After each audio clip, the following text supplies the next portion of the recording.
కన్యా రాశి వారికి నవంబర్ మాసంలో ద్వితీయార్థంలో అంటే 16వ తారీఖు నుండి 30వ తారీఖు వరకు ఉన్నటువంటి గ్రహస్థితి మూలకంగా ఎలాంటి ఫలితాలు గోచారపరంగా ఉంటున్నాయో తెలుసుకుందాం.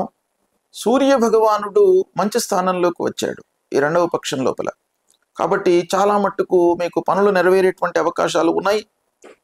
అయితే ఉద్యోగస్తులకు ముఖ్యంగా ఈ పక్షం బాగా కలిసి వస్తుంది. ఆఫీసులో అందరితో కూడాను మీరు సమయస్ఫూర్తితో ఉంటారు. అధినాయకులు అంటే హైయప్స్తో కూడాను మీరు అనుకూలంగా ఉండడము, స్నేహభావంతో ఉండడం మూలకంగా పనులు నెరవేరుతాయి.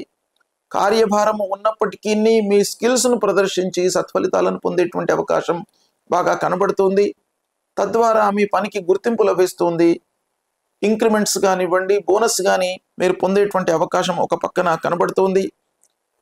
ఇకపోతే ప్రారంభించినటువంటి పనుల లోపల మీకు సత్ఫలితాలు గోచరిస్తున్నాయి. ఈ పక్షం లోపల విద్యార్థులకు ముఖ్యంగా చాలా అనుకూలమైనటువంటి సమయము. హయ్యర్ ఎడ్యుకేషన్ కొరకు ఎవరైతే ప్రయత్నాలు చేస్తున్నారో వాళ్లకు సత్ఫలితాలు కనబడుతున్నాయి. వివాహాది శుభకార్యాలు కూడాను అనుకూలిస్తాయి. అందరి సహాయ సహకారాలు లభిస్తాయి. అన్నదమ్ములు, బంధువులు, ఆత్మీయుల యొక్క సహకారంతో మీరు చాలా పనులు నెరవేర్చేటువంటి అవకాశాలు ఉన్నాయి. ముఖ్యంగా పూర్వం ఎవరైతే శత్రుత్వంతో ఉన్నారో వాళ్ళు మిత్రువులుగా ఈ పక్షంలో మీకు కన్వర్ట్ అయ్యేటువంటి అవకాశం బాగా కనబడుతుంది. అది చాలా మీకు సంతృప్తికరమైనటువంటి అంశం. ఇకపోతే ముఖ్యంగా పార్ట్నర్స్తో వ్యవహారాలు కొంత జాగ్రత్తగా చేసుకున్నట్టయితే వ్యాపారస్తులకు మీకు అనుకోని లాభాలు ఈ పక్షం లోపల కలిగేటువంటి అవకాశాలు ఉన్నాయి. కాబట్టి వ్యాపారస్తులు కొంత సంయమనంతో పార్ట్నర్స్తో కొంత మీరు ఆలోచించి నిర్ణయాలు, ఒప్పందాలు తీసుకున్నట్టయితే మీకు చాలా సత్ఫలితాలు కలిగేటువంటి అవకాశము ఒక పక్కన గోచరిస్తుంది.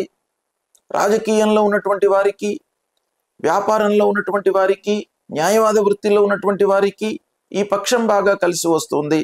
డాక్టర్స్కు, ఇంజనీర్స్ కానివ్వండి, సాఫ్ట్వేర్ రంగంలో ఉన్నటువంటి వారికి కూడాను ఈ పక్షము 100% అనుకూలంగా ఉంది. కాబట్టి దీన్ని మీరు ఉపయోగించుకోండి.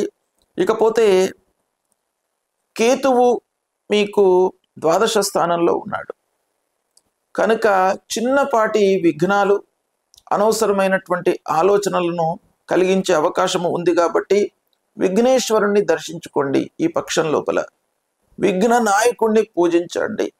పలాశ పుష్ప సంకాశం తారకా గ్రహమస్తకం రౌద్రం రుద్రాత్మకం ఘోరం తం కేతుం ప్రణమామ్యహం అనేటువంటి మూలమంత్రాన్ని ప్రతినిత్యం కూడాను చదువుకోండి. ఆ భగవంతుడి యొక్క అనుగ్రహం మీకు కలుగుతుంది. తద్వారా మీరు చేపట్టినటువంటి కార్యక్రమాల లోపల విఘ్నాలు లేకుండా అవి సంపూర్తి అయ్యేటటువంటి అనుగ్రహాన్ని ఆ భగవంతుడు మీకు ఇస్తాడు. కనుక మీరు ఇది ఆచరించండి, శుభ ఫలితాలను పొందుతారు. శుభం.